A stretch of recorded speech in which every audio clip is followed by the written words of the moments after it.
Putin G'arb Rossiyani parchalamoqchi bo'layotgani haqida gapiradi. Pekin bilan munosabatlarda esa hech qanday chegara yo'qligini ta'kidlaydi. Ammo Rossiya Federal xavfsizlik xizmati, ya'ni FSB, boshqacha fikrda. Hakerlar tomonidan sizdirilgan ma'lumotlarga ko'ra, tashkilot Xitoyni xavf, balki dushman deb biladi. Mamlakat bo'ylab xitoyliklarga ishlashda gumonlangan olimlar, muhandislar va hatto tadbirkorlar hibsga olingan. Bu bejiz emas. So'nggi yillarda Rossiyaning Xitoyga bog'liqligi keskin ortdi. Bunga Ukrainaga qarshi urush hamda uning oqibatlari sabab. G'arbning Moskvani ihotalashga qaratilgan cheklovlari bois Kreml o'z vektorini sharqqa qaratishga majbur bo'ldi. Bu siyosat markazida asosan Xitoy turadi. Chin yurti ruslardan o'nlab milliard dollarlik energetika mahsulotlari sotib oladi. Rossiya esa o'z navbatida Xitoydan pulga chaqish mumkin bo'lgan hamma narsani xarid qiladi. Jumladan harbiy maqsadlar uchun mo'ljallangan mahsulotlarni ham. Boshqacha aytganda, xitoyliklar ishlab chiqargan komponentlarsiz rus raketalari uchmaydi. Dronlar esa havoga ko'tarilmaydi. Ammo qiyin vaqtlarda ko'rsatilgan bu yordam Moskva uchun ancha qimmatga tushyapti. Yevropa ittifoqidek boy mijoz bilan munosabatlar buzilgach, Xitoy Rossiya neft gazi uchun asosiy xaridorga aylandi. Raqamlar tili bilan aytsak, 2024-yilda xitoyliklar qo'shnisidan qariyb 63 milliard dollarlik qora oltin sotib olgan. Ukrainaga qarshi keng ko'lamli urush boshlanishidan 1 yil avval bu ko'rsatkich 40 milliard dollarni tashkil etgan edi. Gaz bilan ham xuddi shunday tendensiyani kuzatish mumkin. 2021-yil Rossiya Xitoyga quvurlar orqali 10.4 milliard metr kub miqdorda zangori olov yetkazib bergan bo'lsa, 2024-yilga kelib bu ko'rsatkich 3 baravar ortgan. Shu bilan birga xitoyliklar qo'shnisidan suyultirilgan gaz sotib olishni ham oshirgan. Umumiy qilib aytganda, mazkur ikki yo'nalish o'sha yili Rossiyaga 13 milliard dollardan ortiq daromad keltirgan. Ammo asosiy masala ruslar ittifoqchisiga uglevodorodlar eksportini muntazam ravishda oshirib borayotganida emas, balki yirik chegirmalar qo'llashga majbur bo'layotganida. Bloomberg hamda Reuters agentliklariga ko'ra, Rossiya gazni Xitoyga Yevropaga sotganidan 25-40% arzonroqqa yetkazib beryapti. Neftning esa har bir barreliga 4-12 dollar miqdorida diskont qo'llashga majbur bo'lyapti. Hozirgi sharoitda 1,5 milliard aholiga ega bu ulkan bozorning o'rnini hech kim bosa olmaydi. Shu bois Kremlning mamlakat manfaatlariga jiddiy zarba beradigan mana shunday shartlarga ko'rishdan boshqa chorasi yo'q. Sibir kuchi 2 loyihasi muzokaralarda kimning pozitsiyasi balandligini tushunishga yordam beradi. Mazkur loyiha Rossiyaning Yamal yarimorolidan Xitoyga quvur tortishni ko'zda tutadi. Agar u amalga oshsa, ruslar yana 50 milliard metr kub miqdorda gaz eksport qilish imkoniga ega bo'ladi. Ammo masalaning nozik tomonlari bor. Xitoy ittifoqchisidan zangori olovni ichki bozor narxlarida sotishni so'ragan. Bu ham yetmaganidek, quvur tortib kelish, kompressorlar qurish kabi bir necha o'nlab milliard dollarga baholangan xarajatlarni ham rossiyaliklar zimmasiga yuklamoqchi. Bir tarafdan hozir sanab o'tilgan shartlar adolatsizdek tuyuladi, ammo siyosatda qadriyat yo'q. Kreml propaganda mashinasi qanchalar bo'rttirib ko'rsatmasin, Xitoy uchun bu loyiha ustuvor emas. Chunki mamlakat o'z ehtiyojini Saudiya Arabistoni, Qatar kabi muqobil ta'minotchilar hisobiga qondirishi mumkin. Shu bois Pekin Rossiyadan yana bir quvur tortib kelishga oshiqmayapti. Moskva esa toki Yevropa bilan munosabatlarini tiklamas ekan, Xitoyning o'rnini bosa oladigan xaridor topa olmaydi. Birinchi navbatda bular o'rtasidagi iqtisodiy savdo munosabatlarining xususiyatlarini aytishimiz kerak, dinamikasini emas, xususiyatlari. Nimaga tayanadi? Rossiyaning Ukrainaga bostirib kirgandan keyin bilamiz, Rossiya juda katta, umuman o'xshashi yo'q tarzdagi Yevropa ittifoqining va Amerika Qo'shma Shtatlarining sanksiyasiga duchor bo'ldi. Bu sanksiyalar esa bugungi Rossiyaning ahvolini juda qiyinlashtirib, nihoyatda bir murakkab ahvolga olib kelib qo'ydi. Endi Rossiya uchun vaziyatdan chiqish kerak. Vaziyatdan chiqish uchun albatta u tashqi savdoda sheriklar topish kerak, tashqi siyosatda sheriklar topish kerak va hokazo hokazo. Va demak, tasavvur qiling, Rossiya ishlab chiqarish salohiyatini rivojlantirish uchun, rivojlantira olmasa-da mana shu tempda ushlab turish uchun ham demak turli xil texnologik va texnik resurslarga ehtiyoj sezadi. Nima uchun? Yevropa davlatlari ularga texnologiyani bermay qo'ydi, texnikani bermay qo'ydi, ilmiy innovatsiya bilan bo'lishmay qo'ydi va natijada Rossiyada juda katta ehtiyoj vujudga keldi. Va bu ehtiyojni demak qo'shni davlatlari hisobiga qondirishga harakat qildi. Lekin qaysi qo'shnilari degan savol tug'iladi. Ko'pchilik qo'shnilari albatta Amerika Qo'shma Shtatlari va Yevropa ittifoqining sanksiyalaridan qo'rqadi. va shuning uchun Rossiya bilan to'g'ridan to'g'ri savdo qilishga baribir masalan Yaponiya, Koreya singari davlatlar qo'rqib qola boshladi. Hattoki Vyetnam, hattoki o'zimizning Markaziy Osiyo davlatlarining ham ba'zi bir kompaniyalariga ko'rib turibmiz, demak, sanksiyalarga duchor bo'lyapti. Ozarbayjon, Turkiya hokazo hammasi qo'rqadi xalqaro sanksiyalardan. Lekin ma'lum ma'noda ushbu xalqaro sanksiyalarni qo'rqmaydigan yoki qo'rqsa-da iqtisodiy xavfni, iqtisodiy riskni o'rnini qoplay oladigan boshqa resurslar hisobiga boyigan davlatlar bor. Masalan, bulardan bittasi Xitoy. Ya'ni bugun Xitoyga Rossiya bilan eng asosiy savdo sherigiga aylandi. Xitoy bugun Rossiyaning urushdan foydalanib va endi Rossiyaga kirmay qo'ygan texnikaning, texnologiyaning, ilmiy innovatsiyaning yoki agrar sohadagi investitsiyalarning asosini bugun Xitoy olib kiryapti. Rossiyada boshqa variant yo'q. Variantlar bordir, jiddiy emas, Xitoychalik emas. Bundan tashqari Rossiyani urushda qo'llab-quvvatlash degan qurol yarog'ga nisbatan bugun Rossiyada ehtiyoj katta. Endi bu yerda qurol yarog' deganimizda albatta masalan turli xil dronlar ishlab chiqarish, zamonaviy urush taktikasi va texnologiyasi bugun jiddiy o'zgarib ketdi. Mana bunday holatda Rossiya asosiy qurol yarog' va umuman texnologik elementlarni hammasini Xitoydan sotib olyapti va gohida mablag' bilan bog'liq muammolar o'rniga Rossiyadan xom ashyo resurslarini olyapti. Bu ikkisi o'rtasidagi iqtisodiy aloqalarda neft va gaz markaziy rol o'ynaydi. Biroq munosabatlar ancha chuqur ildiz otib ulgurgan. G'arb kompaniyalari Rossiyadan chiqib ketgach hosil bo'lgan bo'shliqni asosan Xitoy to'ldirdi. Bu orqali mamlakat rus jamiyatida iste'mol mahsulotlari defitsitining oldini oldi. Qolaversa, o'zining yuqori texnologik tovarlari bilan sanoat, kommunikatsiya hamda transport kabi qator tarmoqlarning falajlanishiga yo'l qo'ymadi. Natijada Rossiya bozoriga Xitoy smartfonlari va kompyuterlaridan tortib, yengil va yuk avtomobillariga qadar shiddat bilan kirib keldi. Xo'sh, ikki davlat savdo munosabatlarini rivojlantirishning qanday salbiy tomoni bor deyishingiz mumkin. Gap shundaki, Pekin Moskva uchun asosiy ta'minotchiga aylanib boryapti. 2021-yil rossiyaliklar Xitoydan qariyb 70 milliard dollarlik tovar va xizmatlar sotib olgan. Bu albatta katta raqam, biroq umumiy importning 25%ni tashkil etgan. Oradan atigi 2 yil o'tib esa ko'rsatkich 110 milliard dollarga oshdi. Natijada Xitoyning importdagi ulushi 53% ga yetdi. Ammo gap savdo haqida ketganda, Rossiya Chin yurti uchun bu qadar muhim hamkor emas. 2023-yil holatiga ko'ra, Rossiya Xitoy eksportida 3%, importida esa 6% ulushga ega. Albatta bu yerda o'nlab milliard dollarlar haqida gap ketyapti. Biroq xitoyliklar qo'shnisining o'rniga yangi bozor va ta'minotchilar topa oladi. Rossiyaliklar bilan esa vaziyat boshqacha. Qolaversa, Xitoy Rossiyaning eng ta'sirchan nuqtasi, harbiy sanoat uchun asosiy ta'minotchiga aylangan. Bloomberg xabariga ko'ra, ruslar Ukrainaga qarshi qo'llayotgan dronlarning taxminan 60% komponentlarini xitoyliklar yetkazib bergan. Xitoy qadimdan buyuk sivilizatsiyaga ega bo'lgan mamlakatda Xitoy har doim 7 emas, 70 o'lchab bir kesadigan mamlakat desak ham bo'ladi. Davlat juda qattiq qiyinchiliklarni ko'raverib, nihoyatda ehtiyotkor bo'lib qolganda, shuning uchun ham bugun Rossiyani ochiqcha qo'llab-quvvatlayotgani yo'q, aytib o'tganingizdek. Yo'q, siyosiy jihatdan ham ma'lum bir qo'llab-quvvatlashlari bo'ldi. Ya'ni Xitoydagi juda katta ta'sirga ega bo'lgan mutasaddi shaxslarning intervyulari bo'ldi va intervyularda ular albatta Rossiya bugun butun NATO bilan urushayotganligini, bunday paytda demak Rossiya baribir Xitoyning do'sti bo'lib qolishi mumkinligi haqidagi bayonotlarni bera oldi. Lekin aytganingizdek ochiqcha qo'llab-quvvatlay olmayapti. Buning sababi nima deganda, Xitoy bugun tashqi savdoda Rossiya bilan qancha, Yevropa bilan qancha, ya'ni butun Yevropani nazarda tutyapmiz, Yevropa ittifoqi va boshqa davlatlar va shu bilan birgalikda Amerika Qo'shma Shtatlari bilan savdosi qancha. Agar bu dinamikaga qaraydigan bo'lsak, Rossiya Xitoyning tashqi savdodagi 10-12 hamkoriga to'g'ri keladi. Birinchisi Amerika Qo'shma Shtatlari.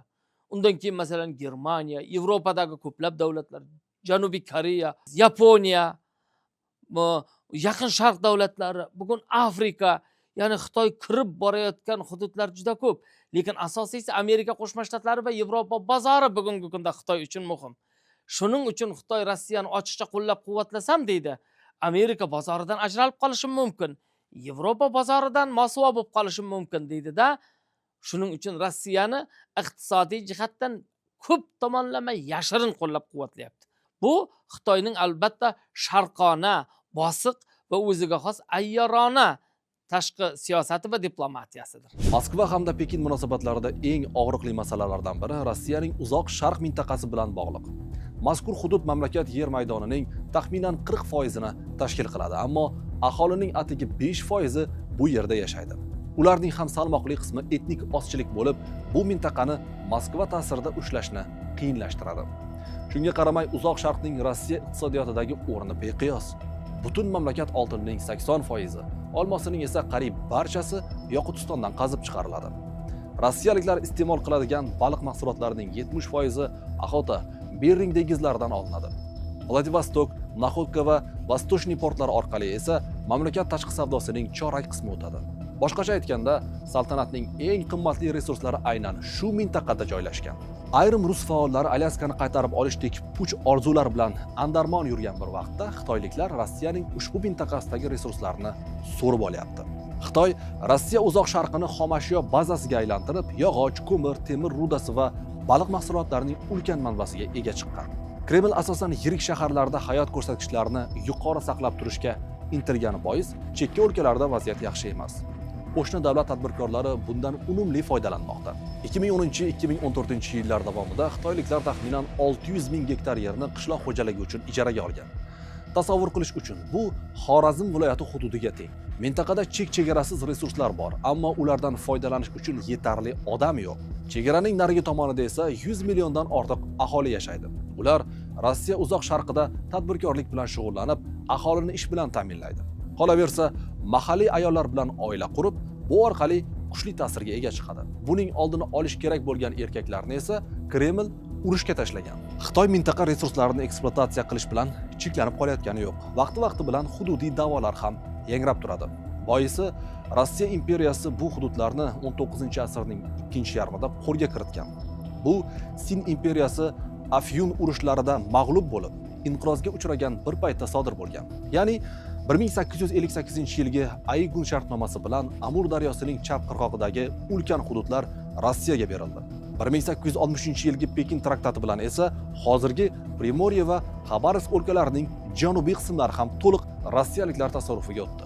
Natijada xitoyliklar 1 million kvadrat kilometrga yaqin hududlardan ayrildi. Xitoy o'sha vaqtlarda bu kelishuvlarni imzolashda umumiy manfaatlardan kelib chiqilmaganini, balki Sin imperiyasi kuchli bosim ostida bunga rozi bo'lganini aytib, hujjatlarni adolatsiz deya baholaydi. O'tgan asrning 60-yillarida tomonlar bahsli hududlar ustida bir necha bor qurolli to'qnashuvga borgan. Faqatgina 2000-yillarga kelib Kreml va Xitoy rahbariyati chegaralarni rasman aniqlashtirgan va hududiy da'volar qolmaganini ma'lum qilgan. Ammo shu bilan masalaga nuqta qo'yilgani yo'q. Xitoy darsliklari mazkur ikki shartnoma doirasida Rossiyaga o'tgan yerlarni tashqi Manjuriya deb o'rgatadi. Xitoylik bloger va millatchilar orasida Vladivostokni xitoycha Hayshenvay deb atash tez-tez kuzatiladi. Qolaversa, 2023-yili Xitoy Tabiiy resurslar vazirligi yangi rasmiy xarita e'lon qildi. Yangi tartibga ko'ra Rossiyaning 8 ta shahri nomi yoniga ularning tarixda qanday atalganini qo'shib qo'yish majburiy bo'ldi. Bu davlat darajasidagi kichik lekin ochiq signal edi. Bilasizmi, tashqi siyosatda shunday bir ayyorlik borda, uni harbiy intervensiya yo'li bilan, harbiy yo'l bilan yoki siz aytganingizdek o'ziga xos moyil hukumatlarni shakllantirish, turli xil guruhlarni shakllantirish va ular orqali harakat qilish bu tashqi siyosatda keng o'rin tutadi va bu nihoyatda muhim tashqi siyosatdagi qudratli davlatlarning muhim quroli, muhim uslubi. Lekin mening fikrimcha Xitoyda bunga ehtiyoj yo'q. Xitoy bugun Rossiyaning yerlaridan xohlagancha foydalana oladi, foydalana olayapti va kelajakda ham foydalana olishi mumkin. Uning uchun albatta Rossiya bilan harbiy nizoga borish shart emas. Chunki Xitoy ko'rib turibdi, Rossiya borgan sari zaiflashayotganini, borgan sari demografik jihatdan, ya'ni aholining borgan sari kamayib ketayotganligini Xitoy ko'zi bilan ko'rib turibdi va u shundoq ham Sibirning katta yerlaridan, resurslaridan foydalanishi mumkin. To'g'ri, ma'lum bir imtiyozlarni albatta Rossiya unga yaratib bergan va bundan keyin ham yaratib beradi. Lekin Xitoy uchun asosiysi zamonaviy texnologiyada bugungi kunda Rossiyadagi resurslar shunchaki Xitoyning yashab turishi uchun kerakli bo'lgan manba. Lekin Xitoy aytmoqchimizki, butun Rossiyaning Sibiriga bog'lanib qolgani yo'q, yoki Rossiyaning Sibirini o'zining tashqi siyosatidagi eng muhim ustuvor yo'nalish sifatida ham ko'rayotgani yo'q. Shunchaki tashlandiq hududlarni Xitoy fermerlari kelyapti, yerni xohlagancha olyapti, uni ishlatyapti demak va Rossiya tomoniga arzimagan soliqni to'lab qo'yish evaziga Rossiyaning yerlaridan juda keng miqyosda foydalanyapti. Ayniqsa o'rmon resurslaridan, boshqa ya'ni undan tashqari flora, fauna, boshqa turli xil resurslardan, hattoki mutaxassislar aytayapti, asta-sekin Xitoy Baykalga ham ko'z olaytirishi mumkin. Nima uchun? Baykalning suvi Xitoyning juda katta ichki Mongoliya va Sinzyan hududlaridagi cho'llarni o'zlashtirish uchun kerak. Kerak bo'lsa Xitoy nima? Shu yerdan nasos stansiyalari orqali suvni tortib keta olmaydimi? Albatta tortib keta oladi. Shu nuqtai nazardan olib qaraydigan bo'lsak, Xitoyga Rossiyaga qarshi urush qilish yoki u yerda o'ziga xos kerak bo'lgan turli xil guruhlarni qo'llab-quvvatlash orqali maqsadiga erishish shart emas. Xitoy shundoq ham juda katta imkoniyatga ega ekanligini bilib turibdi. Xitoy nafaqat Rossiyadagi ta'sirini oshirmoqda, balki bir vaqtlar Moskva nazoratida bo'lgan hududlarda ham mavqeini mustahkamlayapti. Qo'polroq aytganda, Pekin Kreml o'zining orqa hovlisi deb bilgan hududlarga bosh suqyapti, xususan Markaziy Osiyoga. Biroq Rossiyadan farqli xitoyliklar buni ancha yumshoqroq usulda, ya'ni investitsiyalar, imtiyozli kreditlar va qo'shma loyihalar bilan amalga oshirmoqda. Bu Sovet makonidagi ta'siri so'nib borayotgan bor resurslarni Ukrainani bosib olishga sarflayotgan Rossiya bunga qarshi hech narsa qila olmayapti.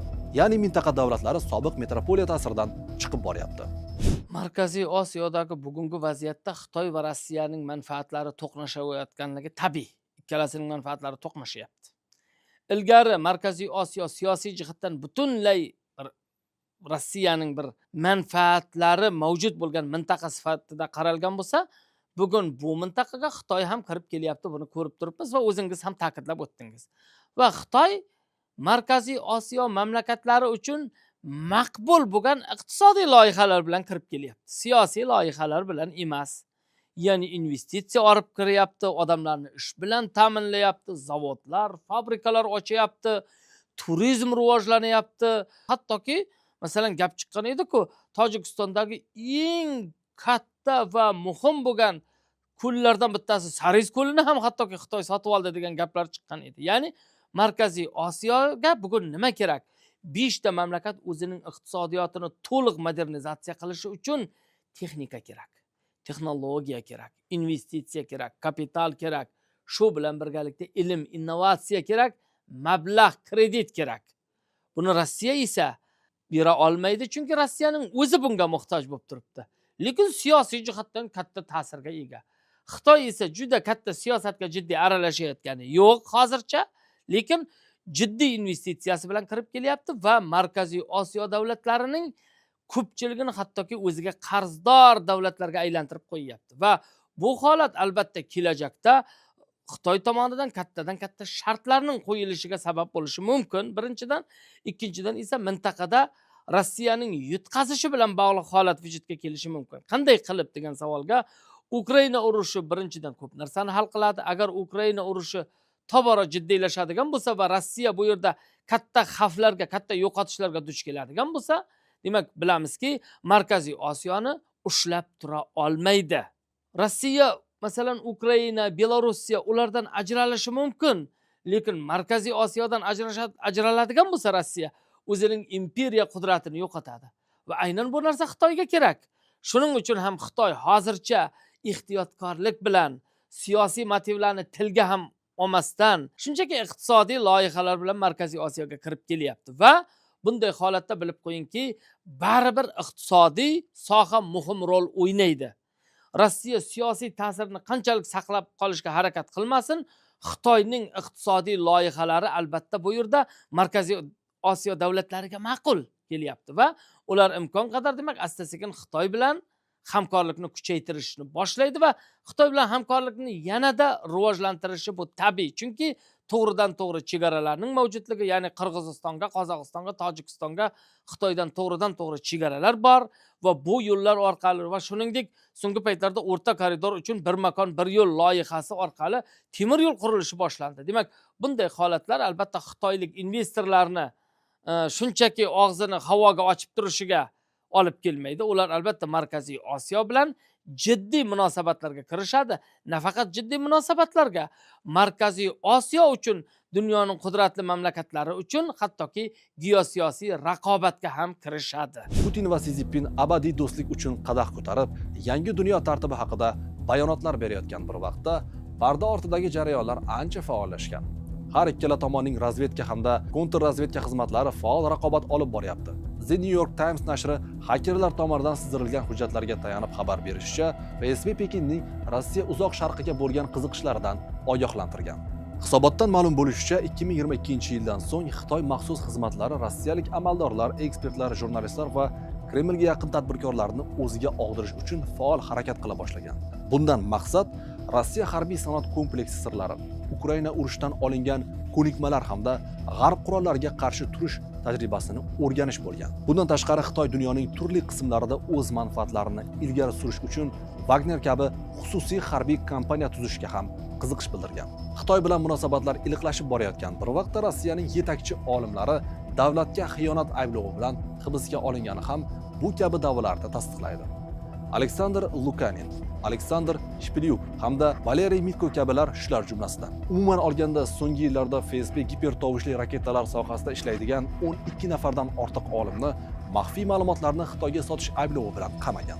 Albatta bularning barida qaysidir ma'noda mubolag'a bo'lishi mumkin, lekin Rossiya armiyasi Donbassning allaqaysi qishlog'ini egallash uchun bir necha oy sarflayotgan bir vaqtda Xitoy Rossiyani o'zining tabiiy resurslar bazasiga aylantirayotgani, Sibirning millionlab kvadrat kilometr hududida iqtisodiy ta'sirini kuchaytirib olayotgani endi sir emas. Geosiyosiy sharoit taqozosi sabab Putin va Si Zinpin o'rtasidagi munosabatlar tobora qalinlashib boryapti, ammo bu abadiy do'stlik kafolati bo'la olmasligini tushunish uchun uzoqqa borish shart emas. O'tgan asrga qarash kifoya. Sovet ittifoqi hamda Xitoy Stalin va Mao Zedunning shaxsiy munosabatlari sabab qalin ittifoqchilar edi. Moskvada hokimiyat o'zgargach, bu davlatlar urush yoqasiga kelib qoldi. Mazkur ssenariy 21-asrda ham takrorlanmasligiga hech kim kafil bo'la olmaydi.